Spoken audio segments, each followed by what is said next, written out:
Hi, my name is Pascal Fung, and this is my sleep capstone presentation on caffeine. The statement of the problem is that addiction to caffeine, whose usage is often underestimated by consumers, poses a significant health concern due to its potential to cause dependence, withdrawal symptoms, and negative impacts on physical and mental well-being. In general, caffeine overconsumption is a very common issue since there are many hidden natural sources of caffeine, such as coffee beans, tea leaves, and cola nuts that we may consume daily unknowingly. College students are especially affected by caffeine overconsumption and may even exceed 5 servings daily, even though they are aware that doing so can have long-term negative effects on their health. This is due to the demanding lifestyle of college students in which they do not get much sleep. This issue is further examined in US adults who had a 100 milligram per day increase in caffeine intake and noticed that there is an increase in the prevalence of severe headache or migraine. The issue of overconsumption of caffeine is also prevalent, as seen in Lecture 7, in caffeinated beverages and caffeine mimicking drugs that are used by shift workers who have shift work disorder and do not sleep during the night. However, it was found that these did not address the root issue of sleep deprivation that increases risk for heart disease, diabetes, and cancer, and that caffeine cannot take the place of or mimic sleep. Going on, in pregnant women, caffeine is passed through breast milk since the metabolism of caffeine significantly slows as pregnancy progresses. Thus, caffeine overconsumption has been found to be associated with spontaneous abortion and low birth. Some historical context behind this issue is that caffeine intake was first cited in the late 1900s. However, caffeine in coffee beans was first consumed in around 500 AD or so, even though we don't know how long people have been over consuming caffeine. There's also the issue of a ton of new caffeinated beverages coming into the market, so that the caffeine usage in the US is increasing more and more.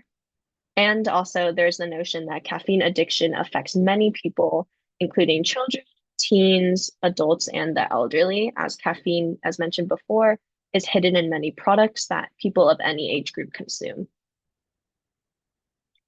Some health and safety consequences of overconsumption of caffeine is increased prevalence of headaches, which is 42% higher with caffeine intake of greater than or equal to 400 milligrams per day.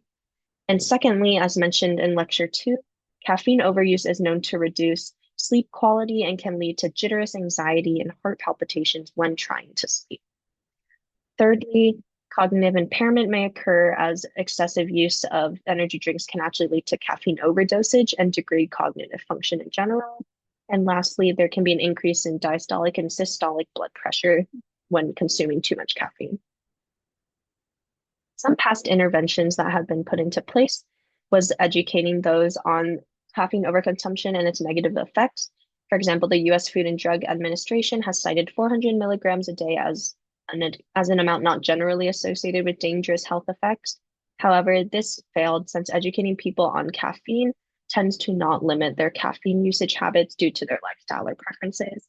Secondly, there have been pushes for legislation, for example, the Sarah Katz Caffeine Safety Act, that encourages companies to have labeling requirements for their caffeine products. However, this failed as there's no current mandate for caffeine labels on products, and this legislation may not be regarded as highly important on the government's agenda.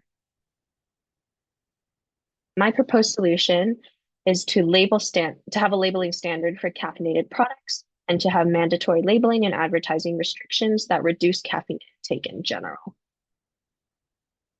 The initial timeline for this is to one, pass legislation, including pushing for mandatory labeling of caffeinated products. However, the timing for this varies depending on the bill. And secondly, to apply this legislation, including caffeine as an ingredient in the labeling of caffeinated beverages and foods, which will likely take a year or more. And lastly, to continue on the education of caffeine overconsumption and sharing this information to everyone who is willing to hear it, and pushing for further education on caffeine intake to continue increasing awareness on this issue. However, there are some barriers to reform. Many reports of people not caring about the adverse health effects of caffeine are an issue since they like the taste and would not want to stop drinking caffeinated beverages. However, the solution to this is further education about caffeine overuse, including labeling the products that people are drinking.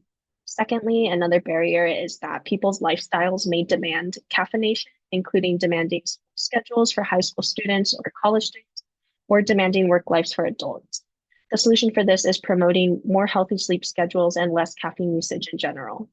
Thirdly, the last barrier to reform is the slow process of passing bills and legislation, which prevents proper efforts from being made to prevent caffeine addiction. This includes labeling of the caffeinated products, and the solution is to continue to push for this reform via petitions and for the bills to be passed. Lastly, the expected impact of this solution is to prevent issues such as migraines, high blood pressure, and degradation of cognitive function in those who tend to overuse caffeine without knowing they're doing so.